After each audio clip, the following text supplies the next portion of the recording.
Hey, thanks for stopping by my neck of the woods. I'm the gig geezer in Wood Lane, and when I'm out there driving, I'm out there to make some money. I want to help you maximize your gig hustle.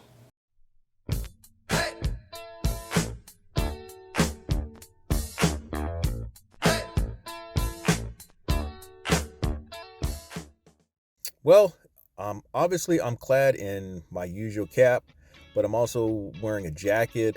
The weather's supposed to drop a bit tonight, get down into the low 40s, upper 30s.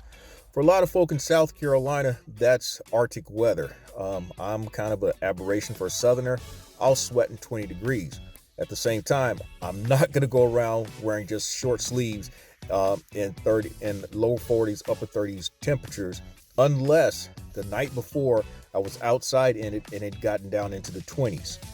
Then it's just from my experience, when you have that type of a immediate change in weather, it feels as if it's in the 60s or 70s. But that's neither here nor there. So I'm poised to go out for this evening hustle. The last few days, my evening hustle has been what I feel is mediocre at best. Thursday night, my evening hustle was about 3.5 hours. I finished at $92.52. Friday night hustle finished at $99.09, if I'm not mistaken. And that was completed in about 3 hours and 15 minutes.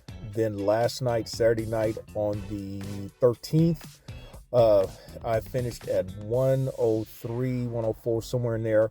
And it took me right at about 3.5 hours. So I've not been particularly happy about my evening production, but it's close. It's kept me going. It's I'm keeping the ball moving, so to speak.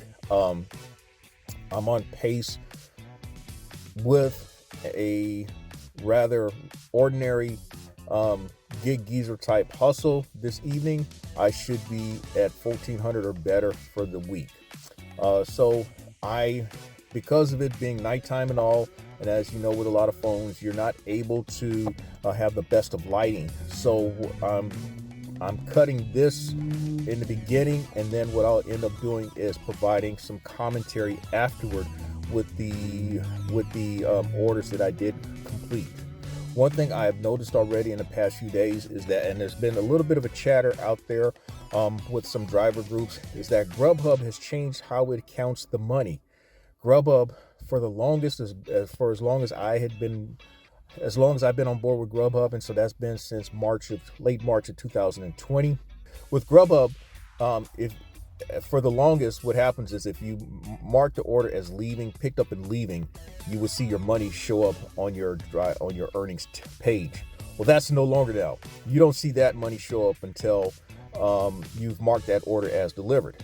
Now, the reason why I'm saying that is because there's a little trick involved with when GrubHub would, if you mark the order as picked up and leaving, there's some tricks involved. The type of tricks that I can't really divulge here on YouTube, but those of you who are knowledgeable, you know what I'm talking about. So that's a little bit of a change. I mentioned in my last Gig Geezer video about DoorDash with the new requirement, the large order equipment verification process, in which you must show photo proof that you are carrying a hot cold bag, an approved hot cold bag. There's a certain size dimension that it's supposed to be, but basically if you go online and find the large catering bags that run anywhere from $20.99 up to $35, those are the ones that DoorDash want. Another factor, while I'm at it, before I get started, one of the reasons why that my evening hustles have been kind of disappointing is that somehow the orders that I've accepted and actually committed to completing, they've all been out here in the Northeast section. And what often happens when you get orders out here in the Northeast sector of the Columbia market is that you end up not able to really string together or stack orders from other apps. You end up doing one outs. You end up going to subdivisions and developments and for me, it seems like it's always orders that go off into the deep, furthest crevices of the subdivision or development. Another thing I've noticed is that in the past few days that a lot of the orders that I would think, particularly on DoorDash, orders that show initially a decent offer pay, like in 10 to 15, 10 to in the $10 to $19 range, and also with multiple items, I've noticed that many of these orders, there's no hidden tip. Pretty much what you see is what you're getting. And so that's kind of disappointing. Admittedly, I kind of blamed it on where I've gone. Some of the subdivisions where, you see these nice homes here in this market. A very nice home is in upwards of $300,000, $400,000, $600,000. And while there is some truth that it seems like the people who live in the really nicest subdivision neighborhoods and homes and got the nice cars in front are the worst tippers. There is some truth to that. But I'm noticing that maybe DoorDash is kind of relenting on the hidden tip phenomenon that we always talk about. Now, I've had some surprises, some pleasant surprises, but not like the orders of that size where you see the initial offers in that $10 to $19 range, multiple items.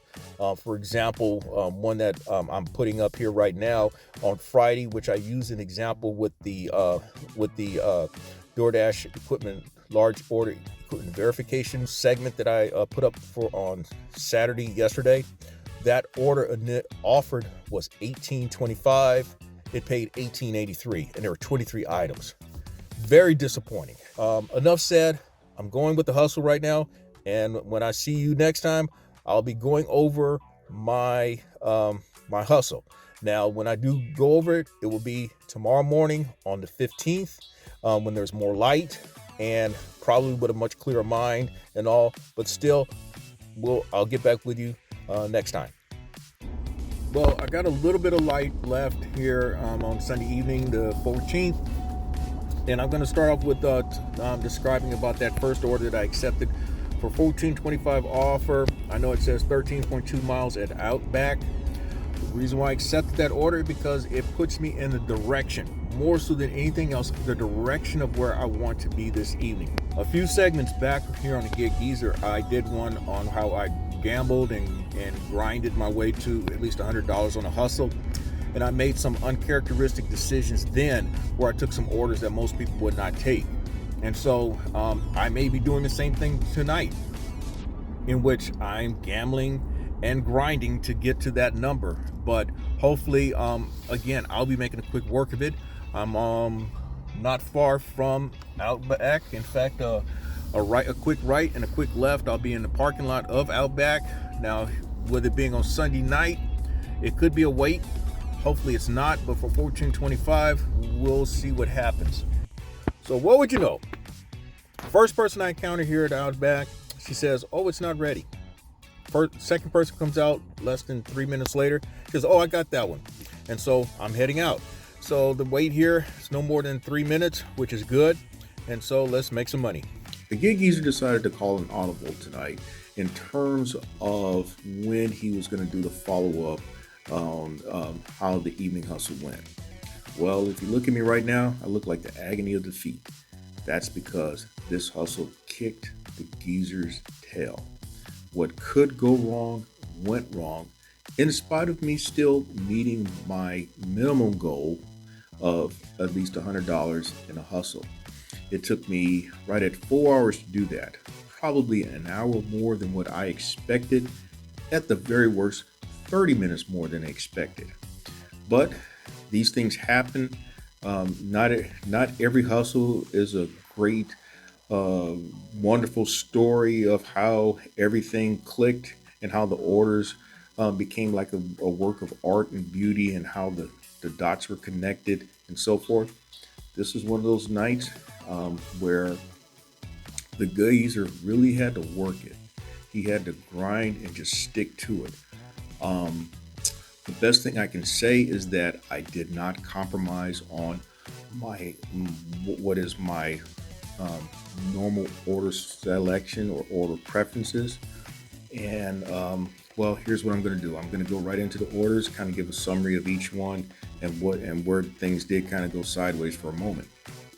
I Started out going with probably an unconventional decision by accepting a DoorDash order. It showed 13.2 miles. The offer was for $14.25.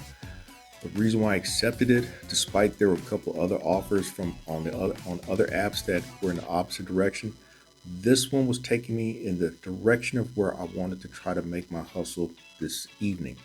And so that's why I accepted it. So then, while after leaving Outback, I caught a UberEats order. So now I've stacked a DoorDash and a UberEats.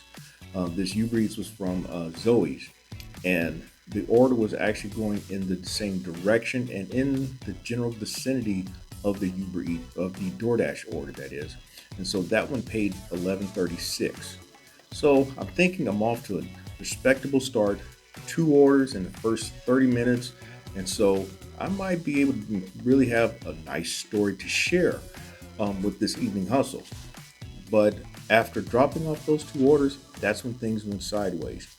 After leaving the DoorDash order, I caught a stacked Uber Eats order for $20.09. And while en route to the first pickup, which was at Buffalo Wild Wings, and keep that in mind now, I caught a GrubHub order, a single GrubHub order for the same place, Buffalo Wild Wings. Well, here in the Columbia market, Buffalo Wild Wings is a mixed bag, and oftentimes they're notorious for long waits. Well, I'm hoping that wasn't going to be the case this evening because I'd had somewhat of a decent run of success with Buffalo Wild Wings. There's 4 locations in the greater metropolitan area, one in Lexington, one in the Northeast, one near downtown, and one out in the Northwest sector. And every last one of them are horrible when it comes to long waits. Well, in this particular case, there was a lady who was there there were 2 ladies that were there for a DoorDash order. They'd been there, one of them had been there at least 30 minutes before me. Another guy had been waiting on a DoorDash order for over an hour. I told him, man, I said, if that order wasn't paying $40, I would have been gone 45 minutes ago. And after I told him that, I left. Now, here's something I want to share, and this is something that could keep you from being deactivated with GrubHub. Now, recently I'd shared on a couple of other Gig User segments how GrubHub had alleged that I had accepted orders, holding them for a long time, and then deciding to cancel them. Well, to keep from GrubHub's algorithm marking me as potentially doing something fraudulent, what I do now is when I need an order to be unassigned, in those situations, I contact GrubHub's driver support and have them to unassign the order. Because when they have to do it, then they have to put some documentation in there, and that keeps me from getting one of those friendly, well-written emails alleging potential problems or actual problems. So do that. That's my suggestion. Do that. All right. So now there's $30 I lost right there. $30 that I'm not going to get. So I accepted a BiteSquad order for $12.59, and before I knew it, that order disappeared. I guess the person canceled. And with BiteSquad, when the order is canceled, it doesn't really matter what the scenario is. When the order is canceled, there's no cancellation money that goes with it. So I'm out of luck there. So saving face, I accepted a DoorDash order for $10, and that's what it paid. On my way after leaving the DoorDash order for $10, I accepted another BiteSquad order, and then there was a Uber Eats order for $9 that I accepted. Well, I'm glad that I accepted a Uber Eats order. You can see where I'm going with this now. Yeah. When I arrived at the restaurant with the BiteSquad order, I knew there was a little bit of trouble when I saw a young lady actually turning on the app. But even worse, one of the co-owners come out and she says, "Oh, I turned the app off," and walked off. So I was left with having to contact support and telling them, "Hey, this is what happened." And they're like, "Oh, I guess you." And the support actually asked, "Well, are they still going to make the order?" I'm like, "No." The lady walked off. So So much for that order. Another $10 opportunity loss. So altogether now we're talking over $50 now that I'm in the hole that I won't see and I'm having to make up. $50, that's half of a hustle now. So the geezer's in pretty bad shape now. Um, so fortunately, after leaving that restaurant, GrubHub comes through for 12.41.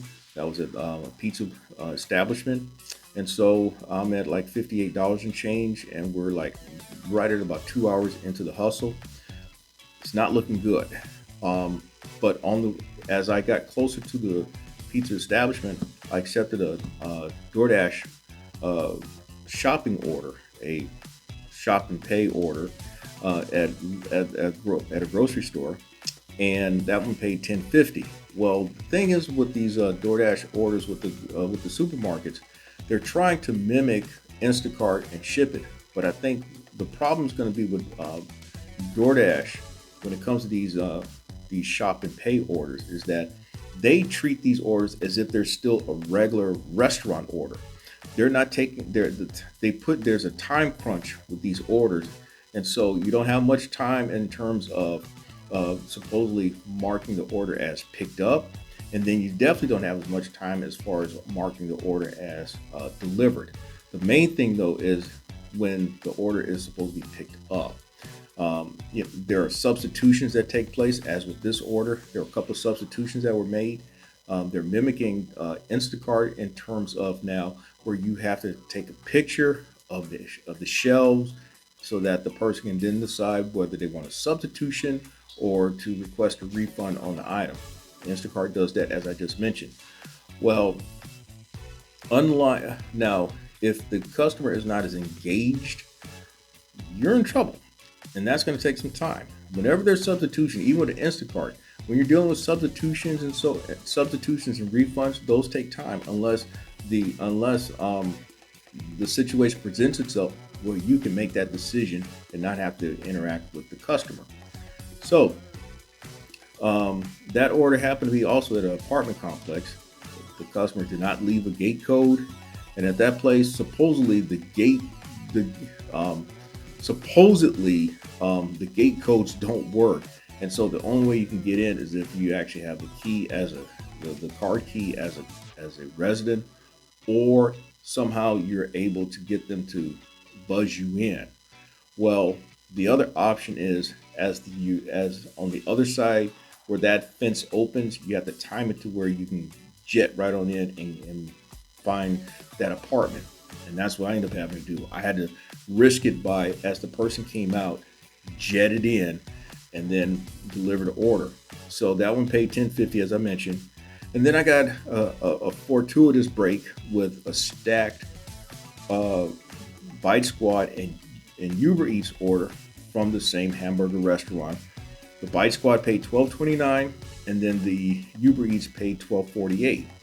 So that kind of gave me a little bit of hope, but we're now we're over 3 hours in now. We're looking at three and a half hours, and I still hadn't hit at least a minimum of $100. And I'm thinking that I am gonna either accept the fact that I'm not gonna hit my number and have to tell those who've been looking at the gig geezer how he didn't do it and just say, hey, look, these things happen, or stay out for a little longer. And I decided to stay out a little longer. As it turned out, I got bailed out with a DoorDash for $8.75 from Chipotle. And so for the evening hustle, we're at 102.26, somewhere in there, 102 and change, 4 hours. Not really acceptable for my standards and for my experience. Not gig geezer type money for what my expectations are. But nonetheless, I did make my number. I have shared, as within a number of segments, that my normal hustle is on an average of 3.5 hours, and these hustles can go from 3 to 4.5 hours. So I was on the high end, the overtime side, but there you go. So there you have it. Another gig geezer hustle is in the books, and this is another segment of the Gig Geezer. I'm Inwood Lane, and may your hustle continue. Thank you for checking out this segment of the Gig Geezer. If you like the content that's been provided, hey, hit that subscribe button and also give it a thumbs up. And if you have any questions or useful information that you'd like to pass on to the Gig Geezer, I can be reached at giggeezer3.5 at gmail.com.